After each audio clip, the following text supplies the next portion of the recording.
নাম শ্ৰীমতী ৰিয়া চুতীয়া। মই এটি নিবন গাবলৈ লৈছোঁ।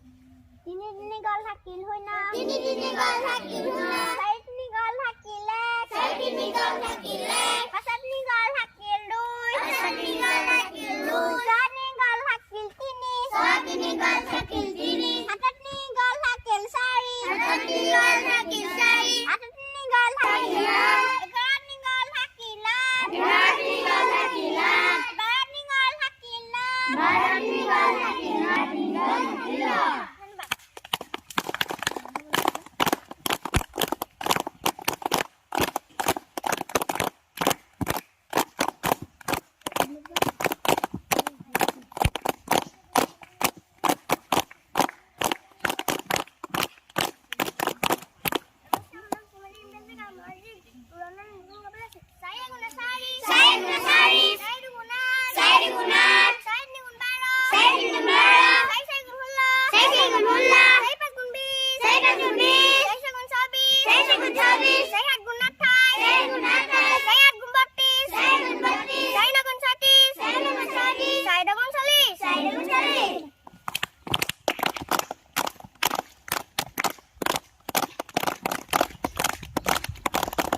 বাৰং কে বাৰং, দুই বাৰং 26, তিনি বাৰং 36, চাৰি বাৰং 48, পাঁচ বাৰং 60, ছয় বাৰং 84, আঠ বাৰং 96, ন বাৰং 1, দহ বাৰং 120।